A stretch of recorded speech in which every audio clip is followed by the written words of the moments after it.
سبيل الدموع سبيل نحمده ونصلي على رسوله الكريم أما بعد فأعوذ بالله من الشيطان الرجيم بسم الله الرحمن الرحيم رب اشرح لي صدري ويسر لي أمري واحلل عقدة من لساني يفقهوا قولي الحمد لله العزيز الوهاب الكريم المنان من على المؤمنين بالهداية والإيمان وجزاهم على إيمانهم بالرضا والجنان وجمع لهم السعادة في الدارين والفوز في الحياتين نحمده حمدا كثيرا ونشكره شكرا مزيدا. تمام قسم کی تعریف اللہ سبحانہ وتعالی کے لیے ہے جو عزت اور غلبے والا ہے اور خوب عطا کرنے والا ہے، جو نہایت معزز اور احسان فرمانے والا ہے. اس نے مومنوں پر احسان کیا کہ ان کو ایمان کی طرف ہدایت دی اور ان کے ایمان پر انہیں اپنی خوشنودی اور جنتوں کا بدلہ دیا اور ان کے لیے دونوں جہانوں میں خوش نصیبی کو جمع کر دیا اور دونوں زندگیوں میں کامیابیوں کو جمع کر دیا. ہم بہت زیادہ اللہ کی حمد بیان کرتے ہیں اور اس کا مزید شکر ادا کرتے ہیں. آپ سب کو علم کی اس مجلس میں خوش آمدید کہتی ہوں. ابو ہریرہ رضی اللہ عنہ فرماتے ہیں کہ نبی صلی اللہ علیہ وسلم نے فرمایا، بے شک اللہ سبحانہ تعالیٰ کے کچھ زائد فرشتے ایسے بھی ہیں جو گلیوں بازاروں میں پھرتے رہتے ہیں اور ذکر کی مجلسوں کو تلاش کرتے ہیں. پھر جب وہ ایسی مجلس پا لیتے ہیں جس میں اللہ کا ذکر ہو تو وہ ان کے ساتھ بیٹھ جاتے ہیں اور ایک دوسرے کو اپنے پروں سے ڈھانپ لیتے ہیں، یہاں تک کہ ان سے لے کر آسمان دنیا کے درمیان کا خلا بھر جاتا ہے. یعنی اتنے فرشتے جمع ہو جاتے ہیں کہ آسمان تک پھیل جاتے ہیں.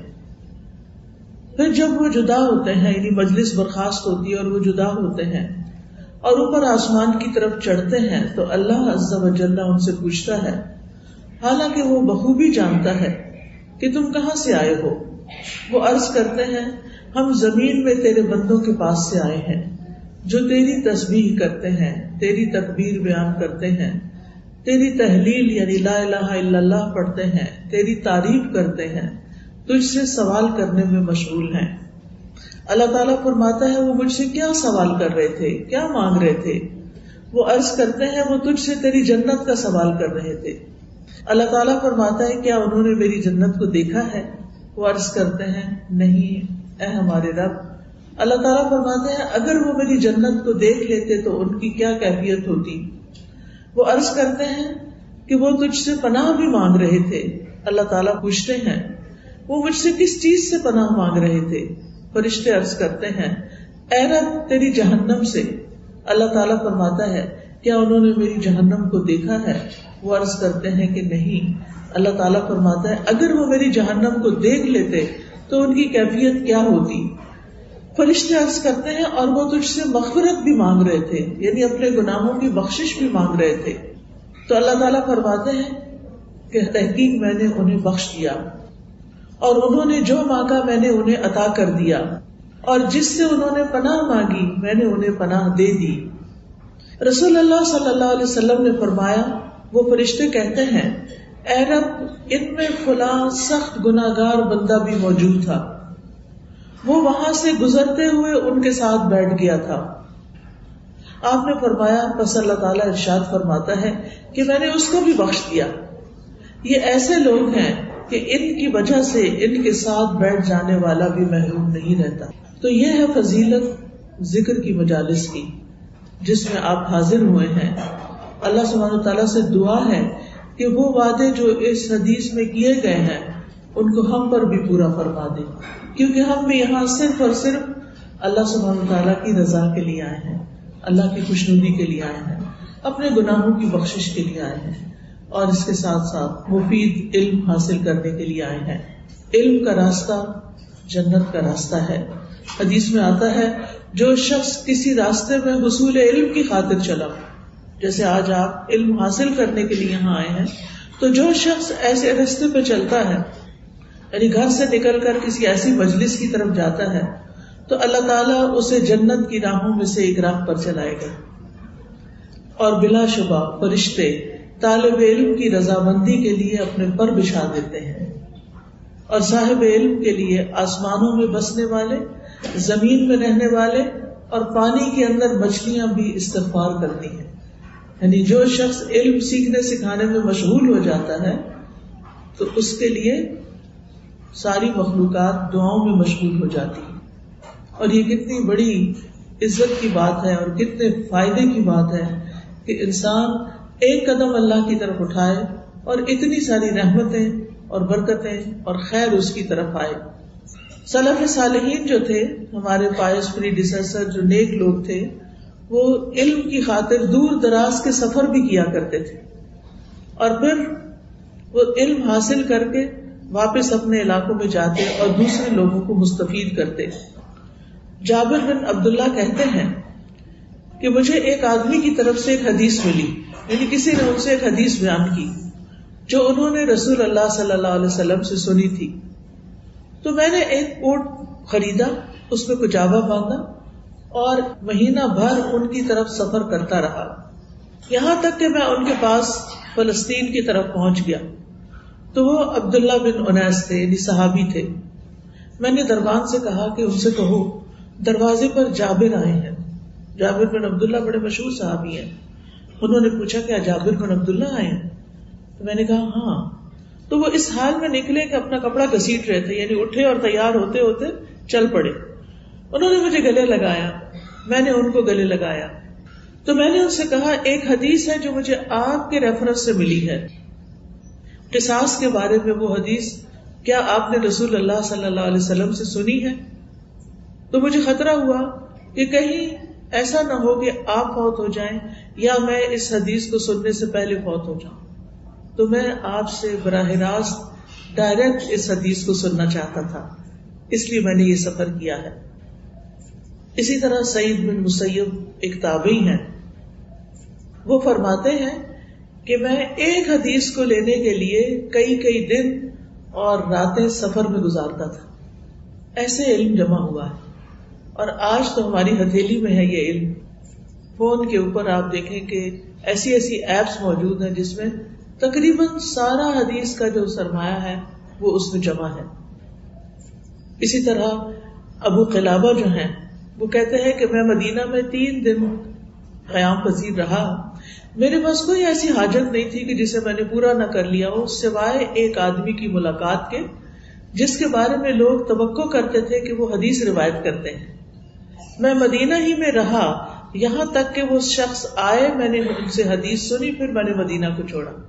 ایک حدیث، یعنی علم کو کس طرح انہوں نے حاصل کیا، کتنی مشقتوں سے اور ایک چیز کے لیے کتنی کوشش کی.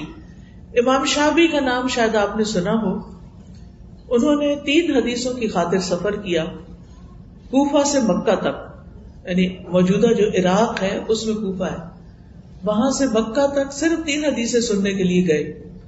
آج اگر ہمیں کوئی 20 منٹ کی ٹریولنگ سے آنا پڑے تو ہم کہتے بہت دور سے آئے، بہت دور ہے جہاں پر کوئی کلاس ہوتی ہے یا جہاں پر کوئی علم کی مجلس ہوتی ہے. تو پیاری بہنوں، اس سے محروم نہیں رہنا چاہیے. جہاں بھی آپ کو نفع مند فائدہ مند علم ملے، اور وہ علم فائدہ مند ہی ہے جس سے ہماری آخرت بنے. دنیا بنانے کے لیے تو ہم نے بہت سی ڈگریاں لے لی ہیں، بہت سے کورسز کر لیے، سرٹیفکیشن لے لی، لیکن وہ علم جس سے آخرت سنورتی ہے، اور نہ صرف آخرت بلکہ دنیا بھی سنورتی. دنیا میں بھی انسان کو زندگی گزارنے کا طریقہ آتا ہے. تو اس علم کو سیکھنے کے لیے انسان کو پیچھے نہیں رہنا چاہیے. ٹھیک ہے، آپ کو انٹرنیٹ پہ لیکچرز مل جاتے ہیں، آپ کو کچھ نہ کچھ ایسے لوگ مل جاتے ہیں کہ جو آپ کو کچھ بتا دیں، آن لائن پڑھا دیں، لیکن ان پریزنس کسی مجلس میں حاضر ہو کے، کسی مسجد میں حاضر ہو کے کوئی خطبہ سننا، کوئی لیکچر سننا، علم کی مجلس میں بیٹھنا، اس کے اپنے ہی فائدے ہیں. اس سے انسان کے ایمان میں ترقی ہوتی. ایسی مجالس انسان کی بخشش کا ذریعہ بنتی. انسان جب اکیلے کو کام کرتا ہے تو وہ اکیلا ہوتا ہے، لیکن جب سب کے ساتھ مل کر کرتا ہے تو اس کا جوش اور ولولہ کچھ اور ہی ہوتا ہے. کہ اور بہت سے لوگ میرے ساتھ ہیں، میں اس سفر میں اکیلا نہیں ہوں. چونکہ علم عمل کرنے کے لیے ہوتا ہے، یعنی علم برائے علم نہیں ہوتا کہ ہم زیادہ سے زیادہ کتابیں پڑھ لیں، زیادہ سے زیادہ لیکچر سن لیں اور ہم اپنا علم بڑھا لیں، بلکہ علم ہوتا اس لیے کہ ہم اس پر عمل کریں. تو جب عمل کرنا ہے تو پھر اس کے لیے ماحول بھی آپ کو چاہیے ہوتا ہے، اور ماحول سے مراد ایسے دوست، ایسے ساتھی چاہیے ہوتے ہیں کہ جو آپ کے ساتھ مل کر علم حاصل کریں اور پھر آپ ایک دوسرے سے مذاکرہ کریں، ڈسکشن کریں، ایک دوسرے کو ہیلپ کریں، ایک دوسرے کی اگر کوئی کنفیوژن ہے تو وہ دور کریں، اس علم کو پختہ کریں. اور اس طرح ہماری حرص یہ ہونی چاہیے کہ ہم ساری زندگی طالب علم بنے رہیں، کیونکہ ہمیں کیا حکم دیا گیا ہے؟ مہد سے لحد تک علم حاصل کرو، یعنی ماں کی گود سے لے کر قبر تک سیکھتے رہو، سیکھتے رہو.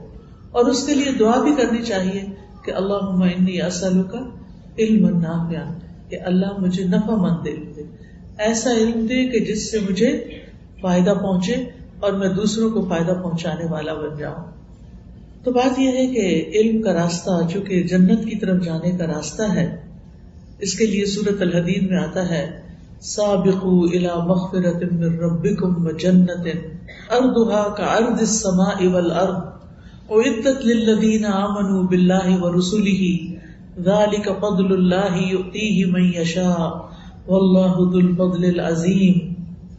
اپنے رب کی بخشش اور اس جنت کی طرف دوڑو، یعنی سستی نہیں دکھاؤ، دوڑو جس کی وسعت آسمان اور زمین جیسی ہے. دنیا میں تو ایسا کوئی گھر نہیں.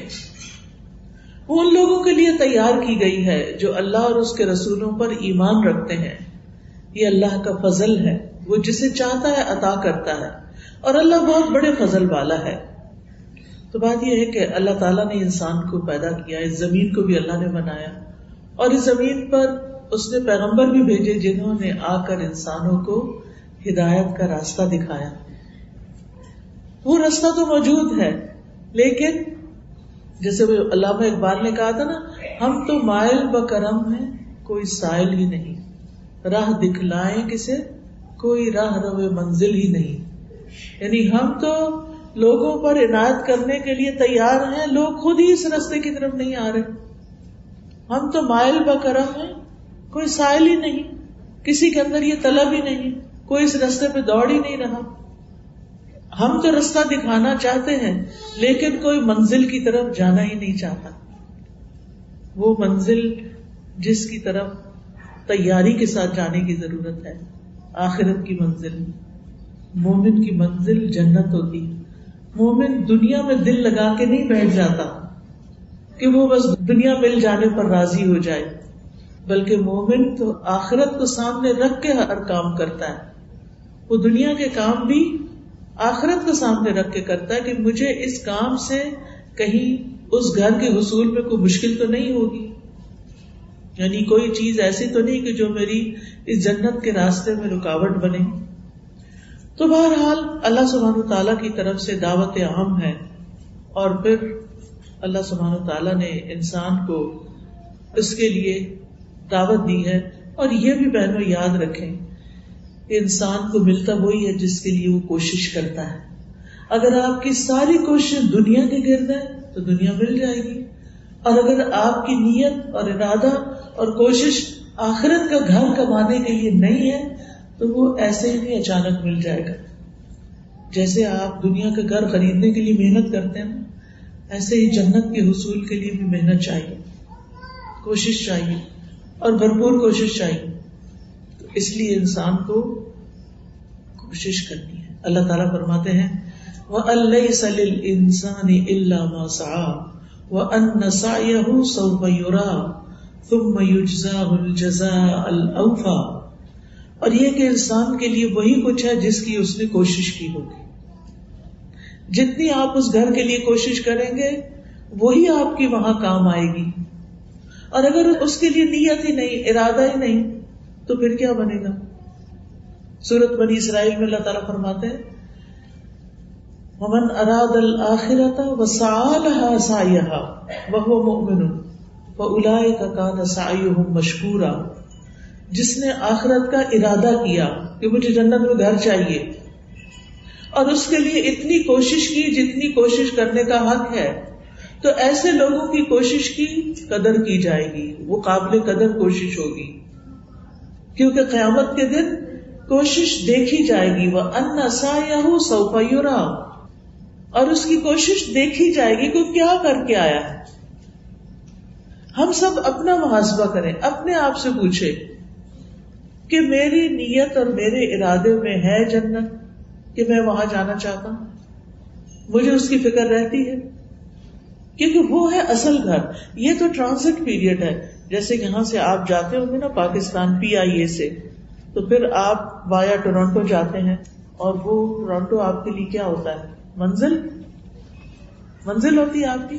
نہیں، کیا ہوتی؟ ٹرانزٹ ہوتا ہے۔ وہاں آپ کچھ گھنٹے رکتے ہیں اور پھر اگلا جہاز لے کر اپنی منزل پہ پہنچتے ہیں۔ ہم اس دنیا میں نہیں تھے، ہمارا جسم زمین سے بنا اور روح آسمان سے آئی۔ ہمیں یہاں کچھ سال دیے گئے ہیں رہ کر کام کرنے کے لیے، کس لیے؟ آگے کی منزل کے لیے۔ یہاں کی ضروریات بھی پوری کرنی ہے، لیکن ذہن میں آخرت کا گھر سامنے رکھتے ہوئے کرنی۔ لہذا ہم میں سے ہر ایک کو اس کے لیے سب سے پہلے تو نیت اور ارادہ کرنا ہے، کیونکہ وَأَنَّ سَعْيَهُ سَوْفَ يُرَىٰ، کوشش دیکھی جائے گی۔ کوشش شروع ہوتی ہے نیت سے۔ انسان جس چیز کی نیت کرتا ہے پھر اسی کے لیے کوشش بھی کرتا ہے۔ مثلا آپ نے یہاں آنے کی نیت کی کہ آج جا کے لیکچر سننا ہے، پھر اس کے بعد آپ نے کیا کیا؟ کوشش کی، گاڑی نکالی، اور اگر اپنی نہیں تھی تو کسی سے بات کی یا اوبر لی یا جیسے بھی کوشش کی تو یہاں پہنچے نا۔ اگر آپ اس گھر کے بیڈ پہ لیٹے ہوئے ہوتے تو یہاں تو نہیں پہنچ سکتے تھے۔ تو سب سے پہلے انسان نیت اور ارادہ کرتا ہے، پھر ہاتھ پاؤں مارتا ہے، پلان کرتا ہے، اور پھر انسان اپنی منزل پہ پہنچتا ہے۔ اور انسان کو یاد رکھنا چاہیے کہ جو بھی اس راستے میں وہ کوشش کرتا ہے، اس کا فائدہ خود اسی کو ملتا ہے، اللہ تعالیٰ کو کوئی فائدہ نہیں، اللہ تعالیٰ کو کچھ ملنے والا نہیں۔ اللہ تعالیٰ نہ ہماری نمازوں کا محتاج ہے، نہ ہمارے سجدوں کا، نہ ہمارے ذکر اذکار کا، نہ ہماری سچائی کا، نہ ہماری برائیوں سے بچنے کا، اس کو کوئی فائدہ نہیں۔ انسان ہی کو فائدہ ملے گا۔ ثم یجزاہ الجزاء الاوفی، پھر اسے پورا پورا بدلہ دیا جائے گا۔ ومن یعمل مثقال ذرۃ خیرا یرہ، اگر کوئی ذرہ برابر بھی نیکی کرے گا اس کو بھی دیکھ لے گا، وہ بھی اس کے نامہ اعمال میں نظر آ جائے گی، اور جو ذرہ برابر برائی کرے گا وہ بھی اس کو وہاں پتہ چل جائے گی۔ یہ یاد رکھنا چاہیے کہ یہاں کیا ہوا کوئی عمل بھی رائے گا نہیں جائے گا، سب لکھا جا رہا ہے، سب کچھ لکھا جا رہا ہے، سب کچھ ریکارڈ ہو رہا ہے، اور سب کچھ تولا جائے گا، سب کچھ سامنے آئے گا۔ اور یاد رکھیے اس کوشش کے لیے ہمارے پاس گنے چنے چند دن ہیں، گنتی کے دن ہیں اس دنیا میں، اور پھر جب موت آئے گی تو وہ اس محنت کو روک دے گی۔ موت کے بعد ہم کچھ نہیں کر سکیں گے، چاہے 1000 سال قبر میں رہیں یا 2000 سال، وہاں پر کچھ بھی کرنے کے قابل نہیں۔ جو کرنا ہے یہی کرنا ہے، دنیا کے بندے نہیں بننا، آخرت کے بندے بننا ہے۔ علی بن ابی طالب کہتے ہیں رضی اللہ عنہ کہ دنیا پیٹ پھیر کر جا رہی ہے، وقت گزرتا جا رہا ہے اور آخرت سامنے آ رہی ہے، یعنی ہر روز صبح ہوتی ہے پھر شام ہو جاتی ہے، ہم آخرت سے، موت سے ایک قدم اور قریب ہو جاتے ہیں، پھر اگلا دن آتا ہے ایک قدم اور، پھر ایک اور، پھر ایک اور، پھر ایک دن آتا کہ اس سے اگلا دن دنیا میں نہیں آتا، پھر آخرت کا دن شروع ہو جاتا ہے۔ تو وہ کہتے ہیں دنیا پیٹ پھیر کر جا رہی ہے اور آخرت سامنے آ رہی ہے، اور ان دونوں میں سے ہر ایک کے چاہنے والے ہیں، کوئی دنیا کے چاہنے والے ہیں اور کوئی آخرت کو چاہنے والے ہیں۔ تم آخرت کے چاہنے والے بنو، دنیا کے چاہنے والے نہ بنو، کیونکہ دنیا تو ایک ضرورت ہے، ضرورت کی چیزیں ہونی چاہیے انسان کے پاس، لیکن دنیا دل میں گھر نہیں کرنی چاہیے کہ انسان دنیا کے غموں میں مبتلا رہے اور دنیا ہی کے لیے ہر وقت سوچتا رہے اور دنیا ہی کو بہتر سے بہترین بنانے کی فکر کرے۔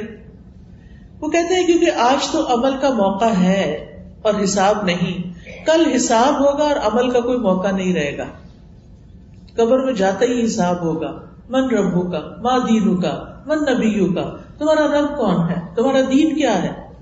تو دین پڑھا ہی نہیں، دین جانا ہی نہیں، دین سیکھا ہی نہیں، کیا جواب دیں گے؟ من نبیک، نبی صلی اللہ علیہ وسلم پر زبانی کلامی تو ہم ایمان لاتے ہیں، لیکن آپ کی سیرت وہ کتنی پڑھتے ہیں، آپ کی سنت، آپ کی احادیث ہمیں کتنی معلوم ہے؟ پھر ہم اپنی زندگی ایک الگ گزار رہے ہیں اور وہ علم کچھ اور کہتا ہے اور ہم کچھ اور کر رہے ہیں۔ یاد رکھیے ہر انسان کسی نہ کسی مشقت میں لگا ہوا ہے، ہر انسان کوشش میں ہے، ہاتھ پاؤں مار رہا ہے، کوئی دنیا کے تکاثر کے لیے، کثرت حاصل کرنے کے لیے، اور کوئی آخرت کے لیے۔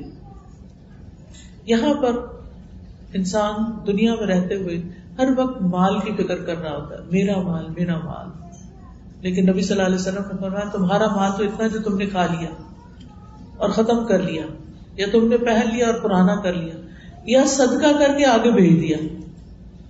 جو یہاں کھا رہے ہو یہی ختم ہو رہا ہے، جو یہاں پہن رہے ہو یہی، جو یہاں بنا رہے ہو بڑے بڑے گھر وہ یہی کے ہیں، وہ آگے نہیں کام آئیں گے۔ جنت بنانے کے لیے تو کہیں اور خرچ کرنے کی ضرورت ہے، اور اس کے لیے ہم کتنا کرتے ہیں ہم سب کو دیکھنا چاہیے۔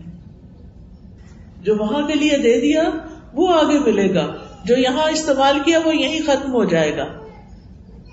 ساتھ تو کوئی چیز بھی نہیں لے کر جانی، اور اگر لے کر بھی جائیں تو وہ وہاں کے لیے کھوٹے سکے ہیں، وہاں کے لیے تو عمل چاہیے۔ تو ہمیں اپنی منزل سے غافل نہیں ہونا، ہمیں یہ نہیں بھولنا کہ ہمیں آگے جانا ہے۔ جیسے ایک مسافر، اس کو چین نہیں آتا، کتنا بھی چاہے وہ فرسٹ کلاس میں سفر کر رہا ہو، اس کو یہی ہوتا ہے بس کس وقت میں منزل پہ پہنچوں گا۔ وہ جہاز میں دل لگا کے نہیں بیٹھ جاتا، چاہے کتنا بھی اس کا آرام دہ سفر ہو، طرح طرح کے اس کو کھانے مل رہے ہوں، ڈرنکس مل رہے ہوں، نیند پوری کر رہا ہو، سب کچھ کر رہا ہو، لیکن اس کا دل وہاں نہیں لگتا، اس کو یہ ہوتا بس بار بار ٹائم دیکھتا ہے کہ کب پہنچوں گا۔ مومن کا حال دنیا میں یہی ہونا چاہیے کہ بار بار یہ سوچنا چاہیے کہ آگے کب جانا ہے، اس کے لیے کیا تیاری کی ہے، اس کے لیے میں کتنا وقت دے رہی ہوں، کیونکہ قیامت کے دن سوال ہوگا۔ یہ نہیں کہ بس انٹر ہو گئے اور پھر آگے جنت کڑی ہوگی، پہلے سوال جواب ہوگا۔ آپ کو معلوم ہے نا کہ وہ سوال کیا ہوں گے؟ اللہ تعالیٰ پوچھیں گے کہ جو صلاحیتیں میں نے تمہیں دی تھی وہ کہاں لگائی، جو مال دیا تھا وہ کہاں لگایا، جو علم دیا تھا اس پہ عمل کیا یا نہیں۔ انسان سے اس کی عمر کے بارے میں پوچھا جائے گا کہ اپنی عمر کن کاموں میں لگائی، تمہارا شوق اور ذوق کیا تھا، تمہاری مصروفیات کیا تھی۔ اپنے دن بھر کی مصروفیات پر، راتوں کی مصروفیات پر غور کیجئے، اس میں دنیا کا کتنا حصہ اور آخرت کا کتنا حصہ ہے۔ انسان سے اس کے جسم کے بارے میں پوچھا جائے گا کہ اس کو کس کام میں تھکایا، کھپایا۔ یہ سوال جو ہم سے ہونے والے نا، یہ ہم اپنے آپ سے پوچھا کریں کہ میں اپنے آپ کو، میں اپنے وقت کو، اپنی جوانی کو، اپنے مال کو، اپنے علم کو، اپنی سب چیزوں کو کس چیز کو بڑھانے کے لیے استعمال کر رہے ہیں، آخرت یا دنیا؟ میری عمر کس کام میں لگ رہی ہے، میری جوانی کس چیز میں فنا ہو رہی ہے؟ کیا اللہ کو راضی کرنے کی فکر ہے، یا ساری محنتیں صرف دنیا میں لوگوں کی نظر میں جچنے کے لیے، لوگوں کی نظر میں بڑا بننے کے لیے ساری محنت لگ رہی ہے؟ کیونکہ کچھ چیزیں اس زندگی میں ہماری ضرورت ہوتی ہیں، ان کے لیے ہمیں محنت کرنی چاہیے، یہ کچھ چیزیں ضرورت نہیں ہوتی، وہ ہماری وانٹس ہوتی ہیں، وہ ہماری خواہشات ہوتی ہیں، ہماری نیڈز نہیں ہوتی، ہماری نیسیسٹیز نہیں ہوتی، وہ صرف وانٹس ہوتی ہیں، وہ صرف خواہشات ہوتی ہیں، وہ ہماری ڈیزائرز ہوتی ہیں کہ میرے پاس یہ بھی ہو، وہ بھی ہو، وہ بھی ہو۔ اور ان ڈیزائرز کو پورا کرنے کے لیے پھر انسان آخرت کو بھول جاتا ہے، کیونکہ آخرت کس کے لیے ہے؟ جس نے اپنی خواہشات کو کنٹرول کر لیا، روک لیا۔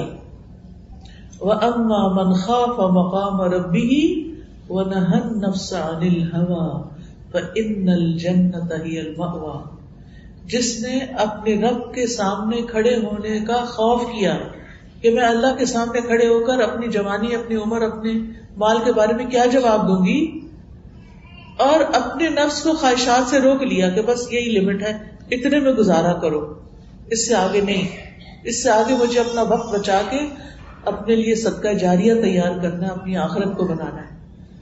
فَإِنَّ الْجَنَّةَ هِيَ الْمَأْوَىٰ، جنت اس کا ٹھکانہ ہوگا۔ جس نے آخرت کے لیے محنت ہی نہیں کی، دنیا کے لیے ساری محنت کی تو پھر جنت اس کا ٹھکانہ کہاں سے بن جائے گی؟ تو یاد رکھیے یہ سفر مسلسل جاری ہے، یہ عمر پگھل رہی ہے، لمحہ لمحہ ختم ہو رہی ہے، ہم اپنی موت کی طرف بڑھ رہے ہیں، قبر کی طرف رواں دواں ہیں. جب وہاں چلے جائیں گے تو پھر وہاں سوال جواب ہونے ہیں. اگر وہاں نجات مل گئی تو آگے بھی خیر ہے، اگر وہاں پکڑ ہو گئی تو آگے خیر نہیں، پھر آگے تو بڑی پکڑ ہے. وقت کم ہے، مقابلہ سخت ہے، اسی لیے اس آیت میں کیا فرمایا کہ تم سابقو، سبقت کرو. سورۃ آل عمران میں فرمایا وسارعوا، تیز چلو، الی مغفرۃ من ربکم وجنۃ، اپنے رب کی بخشش حاصل کرنے کے لیے اور جنت کے حصول کے لیے جلدی کرو، دیر نہ لگاؤ، انتظار نہ کرو کہ جب بوڑھے ہو جائیں گے تو پھر ہم نمازیں پوری کر لیں گے. نہیں، ابھی سے نہیں پتا کہ بڑھاپا آئے گا بھی یا نہیں آئے گا. تو ہمارے پاس بس اتنا ہی وقت ہے کہ موت سے پہلے کا وقت ہے، اس کے بعد کوئی وقت نہیں ہے. لہذا ہمیں اللہ کی طرف دوڑنا ہے جس کا حکم بھی دیا گیا فَفِرُّوا إِلَى اللَّهِ، سستی سے نہیں چلو، تھوڑا بہت نہیں کرو، دوڑ لگاؤ. اور آپ دیکھیے کہ دوڑ دو طرح کی ہوتی ہے، ایک بے مقصد اور ایک با مقصد. ایک ہے دنیا کی طرف دوڑ اور ایک ہے آخرت کی طرف دوڑ. صحابہ کی دوڑ کس طرف تھی؟ جو ہمارے لیے رہنما ہے، جن کے راستے پر ہمیں چلنا ہے، ان کی دوڑ جنت کی طرف تھی. عمیر بن حمام انصاری کہتے ہیں اے اللہ کے رسول، کیا جنت کی چوڑائی آسمان و زمین کے برابر ہے؟ آپ نے فرمایا ہاں. کہنے لگے واہ واہ. تو رسول اللہ صلی اللہ علیہ وسلم نے فرمایا تمہیں یہ بات کہنے پہ کس چیز نے ابھارا ہے؟ انہوں نے عرض کیا اللہ کی قسم اللہ کے رسول، میں نے صرف جنت والوں میں داخل ہونے کی امید کی ہے کہ میں بھی اس میں ہوں. تو آپ نے فرمایا تو میں نے جنت میں سے ہوں. پھر انہوں نے کھجوریں نکال کے کھانی شروع کی، لیکن پھر چھوڑ دی. کہا جب تک کھجوریں کھاتا رہا تو یہ تو بہت لمبی زندگی ہو جائے گی. اور پھر میدان کارزار میں اترے اور شہید ہو گئے. یعنی ان کا شوق اور ان کی خواہش اور ان کی محنتوں کا رخ آخرت کی طرف تھا.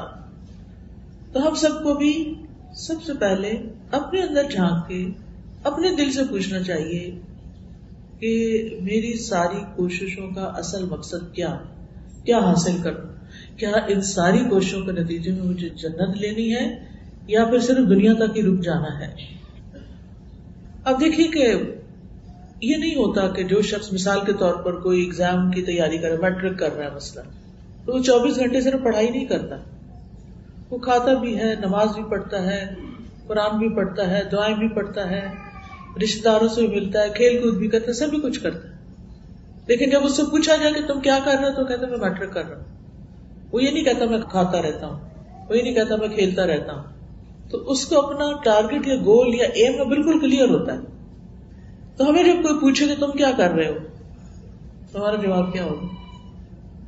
سچ بتائیں، اپنے آپ کو بتائیں کہ ہم کیا کہیں گے، کہ ہم کیا کر رہے ہیں. کوئی پوچھے تمہاری سب سے بڑی فکر کیا ہے، تم کیا کہیں گے؟ تمہارا سب سے بڑا غم کیا ہے، تم کیا کہیں گے؟ تمہارا سب سے بڑا خوف کیا ہے، ہم کیا کہیں گے؟ ساری چیزیں دنیا کے گرد گھومتی ہیں، آگے کی فکر کم ہے، اور اگر ہے بھی تو اس کے لیے کوئی خاص تیاری نہیں. تو اس لیے ہمیں اپنے گول کو بہت واضح رکھنا چاہیے. ہم سب سفر کر رہے ہیں، ہم سب دوڑ رہے ہیں، مگر ہماری دوڑ کس طرف ہے؟ سابقوا الی مغفرۃ من ربکم ہے یا سارعوا الی مغفرۃ من ربکم، یا پھر دنیا کی طرف؟ کیونکہ دنیا کی دوڑ تو غفلت میں ڈالنے والی ہے. انسان جب دوڑتا ہے تو یا اللہ کی طرف دوڑتا ہے یا اللہ سے دنیا کی طرف دوڑتا ہے. تو جب دنیا کی طرف دوڑتے ہیں تو اللہ سے دوری ہونے لگتی ہے، اور جب اللہ کی طرف دوڑتے ہیں دنیا پیچھے آنے لگتی ہے.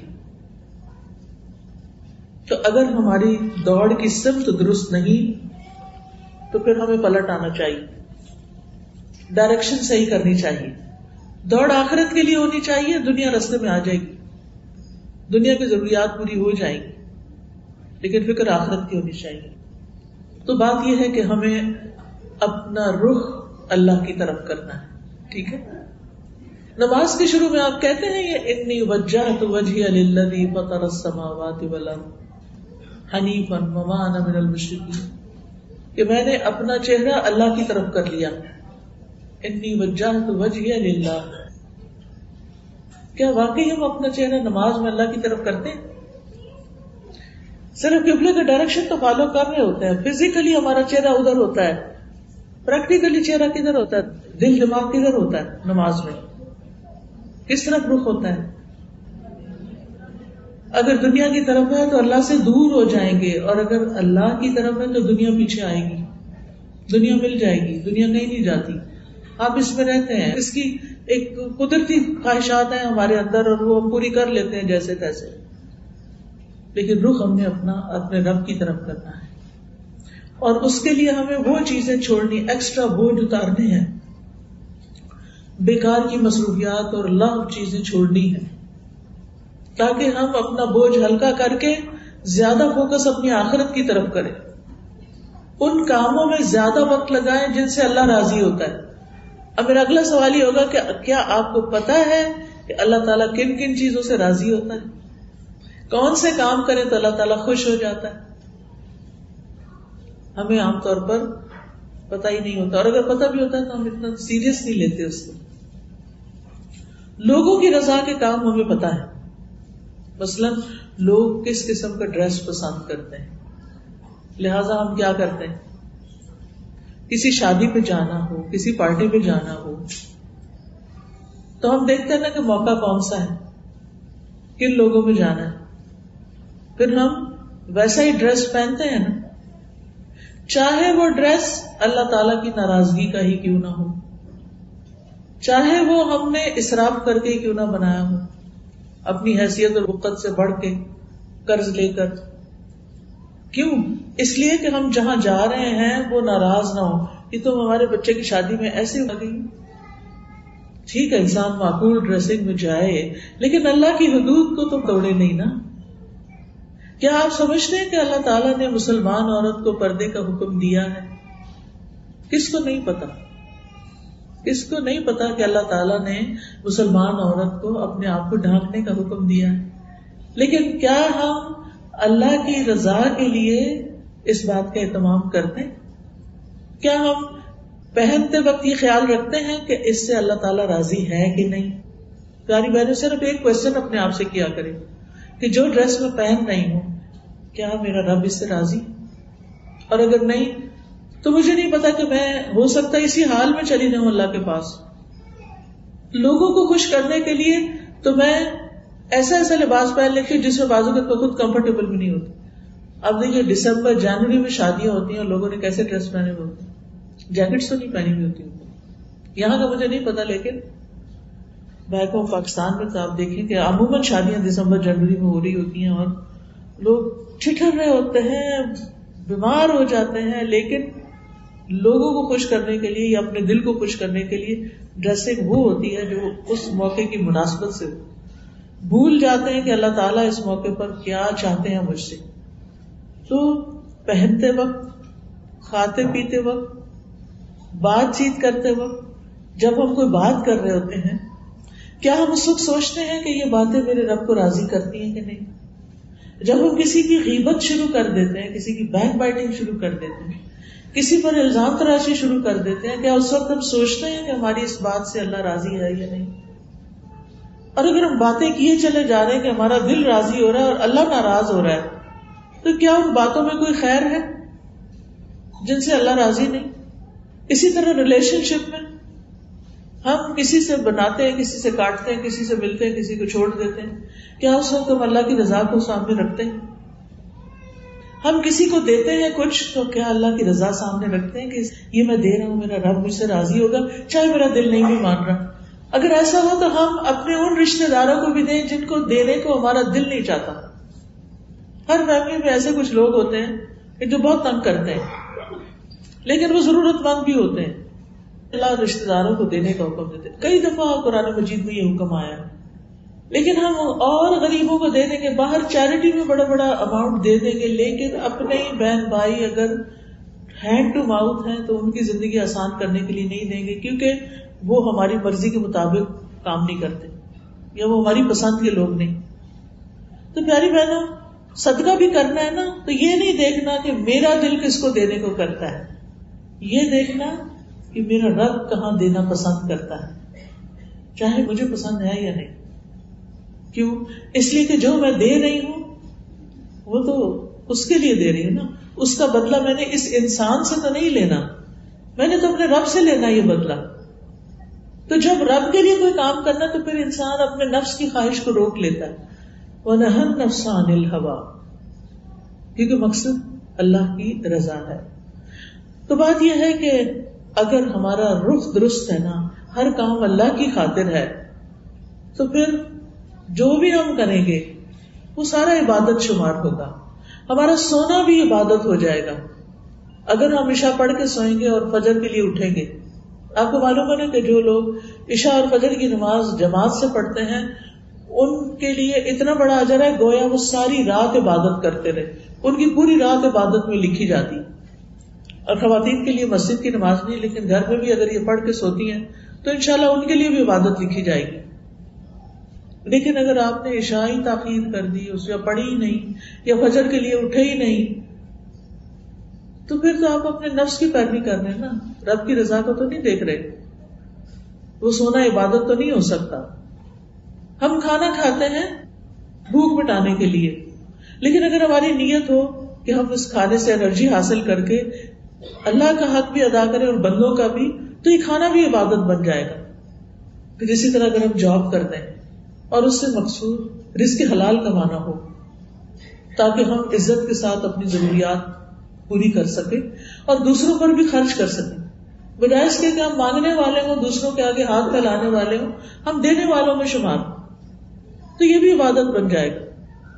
بس کچھ بھی کر رہے ہوں، کبھی محبت کی فیلنگ آئے، کبھی ڈر کی آئے، کبھی امید کی آئے، کبھی خوف کی آئے، بس دل وہیں اٹکا ہوا ہو کہ ان صلاتی و نسکی و محیایا و مماتی للہ رب العالمین، میری زندگی اور بے شک میری نماز اور میری قربانی اور میری زندگی اور میری موت سب اللہ رب العالمین کی، اسی نے تو سب کچھ دیا ہے.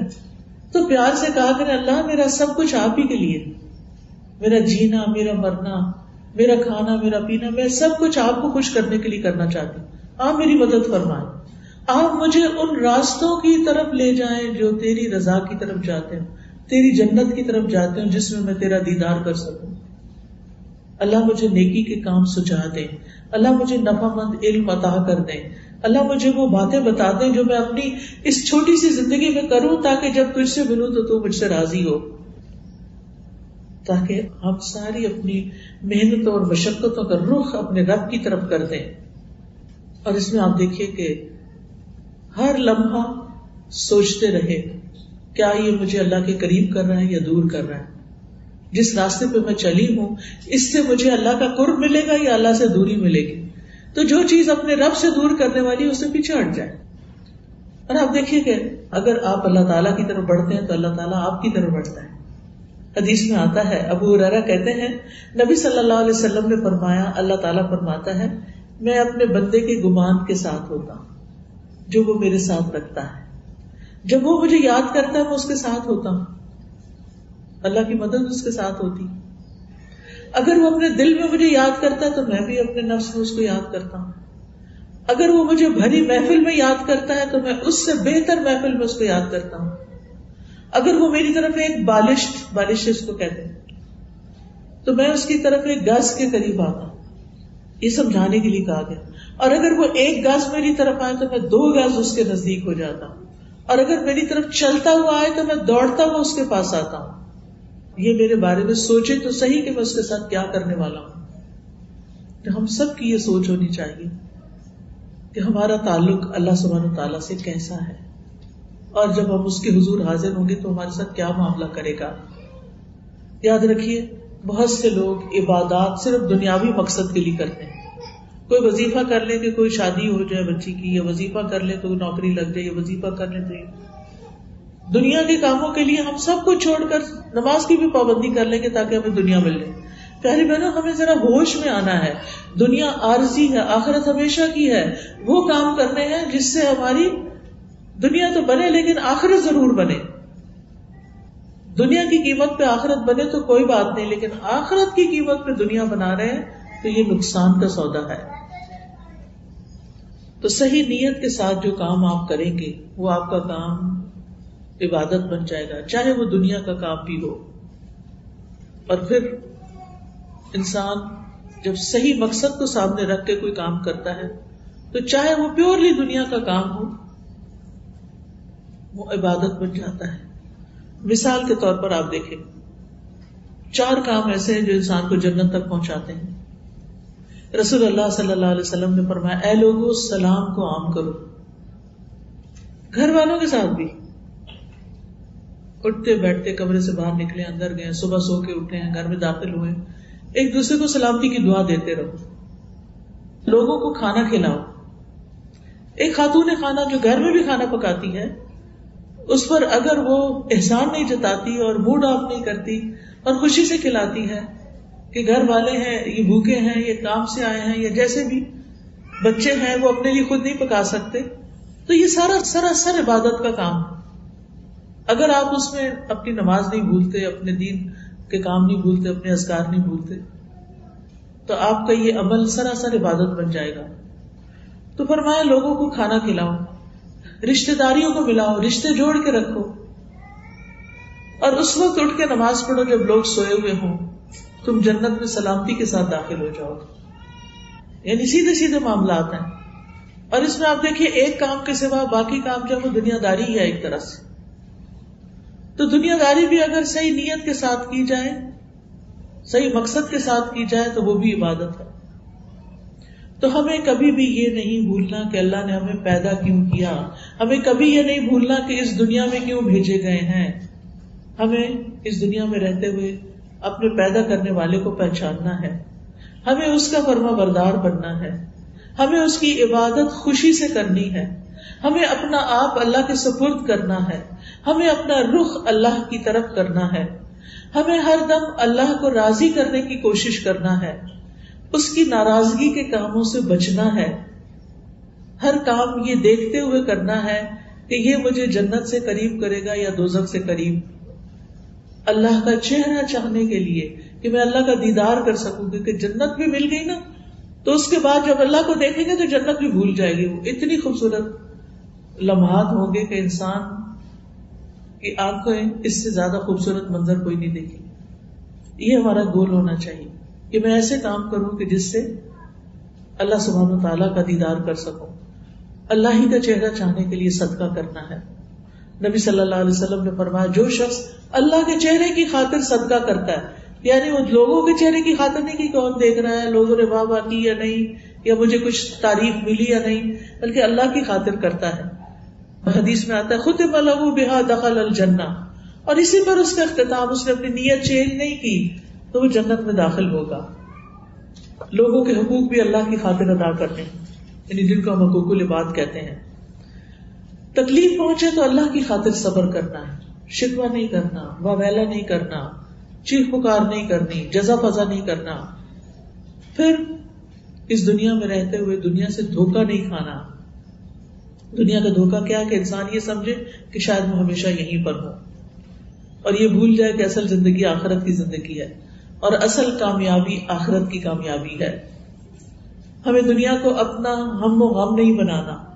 دنیا کے غموں سے چھٹکارا حاصل کرنے کا طریقہ یہ ہے کہ انسان آخرت کو اپنی فکر بنا لے. دنیا کی زندگی کو امانت سمجھتے ہوئے زندگی گزارنی ہے.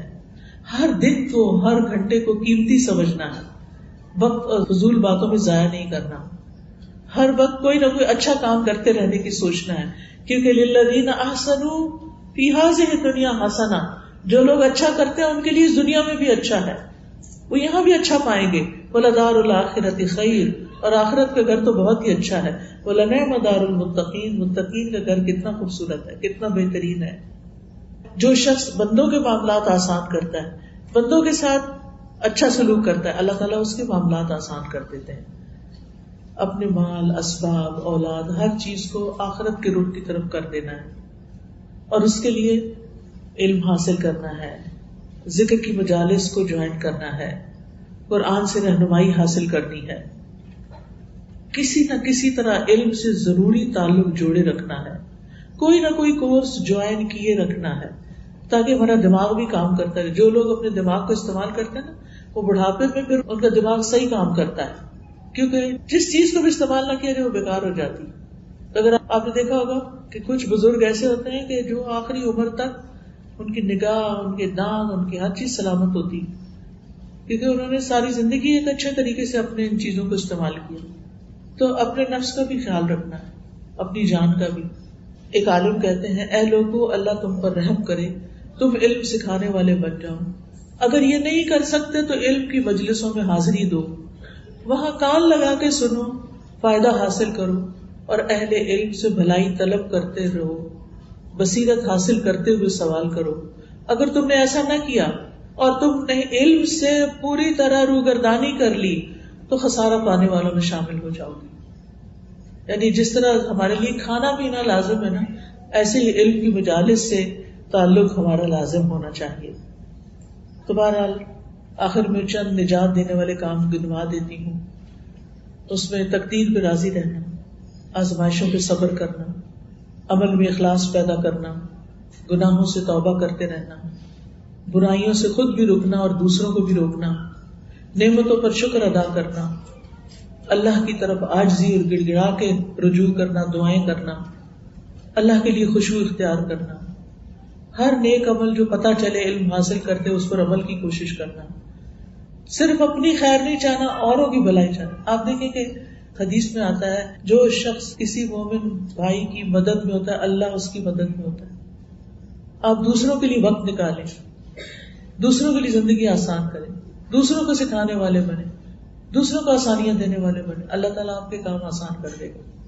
ہمارے ایک استاد کہا کرتے تھے کہ میرے پاس خواتین آتی ہیں کہ آپ ہمیں کچھ بتائیں، ہمارے بچے کھانا نہیں صحیح کھاتے. تو میں ان کو کہتا ہوں کہ تم دوسروں کے بچوں کو کھلانا شروع کرو، غریب بچے جو دنیا میں ان کو کھلانا شروع کرو، تمہارے بچے خود ہی کھانے لگیں. جب انسان دوسروں کی فکر کرتا ہے تو اس کی اپنی اصلاح ہو جاتی ہے. اور ہلاک کرنے والے کام کیا ہیں؟ ایروگنس، تکبر، خود پسندی، دوسروں کو حقیر سمجھنا، حسد، ریاکاری اور دکھاوا، غیظ و غضب اور غصہ، مال کی محبت، خواہشات کی پیروی اور دنیا میں دوسروں کو کنٹرول کرنے کی خواہش. سب میرے تابع دار ہو جائیں. لوگوں کو اللہ کا تابع دار بنائیں، اپنا نہیں. جب آپ اللہ کا بنائیں گے نا تو آپ کو خود ہی ہو جائے گی. تو پیاری بہنوں، یہ تھی چند یاد دہانی کی باتیں. اللہ تعالیٰ مجھ پر بھی اور آپ سب پر رحم فرمائے اور ہمارے کاموں کو آسان کرے. میرا میسج یہی ہے کہ اللہ کے بندے بن کے زندگی بسر کریں اور اس کے لیے علم حاصل کریں. آپ علم حاصل کرنے کے لیے کیا کیا کر سکتے ہیں؟ آپ کے لیے جو آسانی ہو اس میں سے اختیار کر لیں. اللہ تعالیٰ آپ کا حامی ناصر ہو. اللہ تعالیٰ آپ کے بچوں کے ایمان کی حفاظت کرے. اللہ تعالیٰ ان کو صحت اور عافیت والی لمبی زندگی عطا کرے. اللہ تعالیٰ آپ کے سارے غم، دکھ، تکلیفیں، پریشانیاں دور فرما دے. تمام بیماروں کو صحت دے اور تمام دکھی لوگوں کے دکھ دور کر دے. تھوڑی سی اناؤنسمنٹ یہ کرنا چاہوں گی کہ اس وقت ہمارے پاس باہر آپ نے اسٹال دیکھا ہوگا. یہ بڑی دور سے لے کر آئے ہیں آپ کے لیے کتابیں اور بڑی محنت سے تیار کی گئی ہیں. اس پر ریسرچ میں بہت ٹائم لگتا ہے. ایک ایک نقطہ دیکھا جاتا ہے کہ اس میں کیا لکھا گیا ہے اور پھر اس کی ڈیزائننگ کی جاتی ہے تاکہ آپ لوگ آسانی سے خوبصورت کارڈز میں پڑھ سکیں. جیسے یہ تسبیحات کا کارڈ، اللہ کی تسبیح اللہ کو بڑی پسند. کتنی قسم کی تسبیح ہے وہ ساری اس میں لکھ دی گئی، اس کے فائدے بھی لکھ دی گئے. تو یہ آپ کو باہر سے مل جائے گا. لا الہ الا اللہ کی کیا فضیلت ہے، یہ پڑھ کے خود بھی یاد دہانی کرتے رہیں، اپنے بچوں کو پڑھائیں اور نان مسلمس کو بھی یہ کارڈ دے سکتے ہیں. کوئی بھی فیصلہ جو آپ نہ کر پا رہے ہیں استخارہ کریں، طریقہ پورا لکھا ہوا ہے اور دعا بھی ہے آخر میں. پھر اسی طرح گناہوں کی بخشش کی دعائیں ہیں. زندگی میں رکاوٹیں آنے لگے تو صرف دوسروں کو بلیم نہ کریں کہ لوگوں نے نظر لگا دی، بلکہ کیا کریں؟ اللہ سے توبہ استغفار کریں. اللہ تعالیٰ کا وعدہ ہے کہ جو استغفار کرے گا اللہ تعالیٰ اس کے لیے دنیا کی نعمتیں بھی عام کرے گا. پھر رزق میں کشادگی کی دعائیں ہیں، پروٹیکشن کی دعائیں ہیں انگلش ٹرانسلیشن کے ساتھ، اور بسم اللہ پڑھنے کی برکتیں کتنی ہوتی ہیں. یہ سارے آپ کے لیے. مجھے امید ہے کہ اگر آپ میں سے ہر ایک کارڈ اپنے لیے اور ایک اپنی کسی دوست کے لیے صدقہ جاریہ کے طور پر لے گا تو اسٹال خالی ہو جائے گا، ورنہ ہم جیسے اٹھا کے لائے تھے واپس لے جانا پڑے گا. وآخر دعوانا ان الحمد للہ رب العالمین. سبحانک اللہم وبحمدک اشہد ان لا الہ الا انت استغفرک واتوب الیک. السلام علیکم ورحمۃ اللہ وبرکاتہ. سبيل الدموع سبيل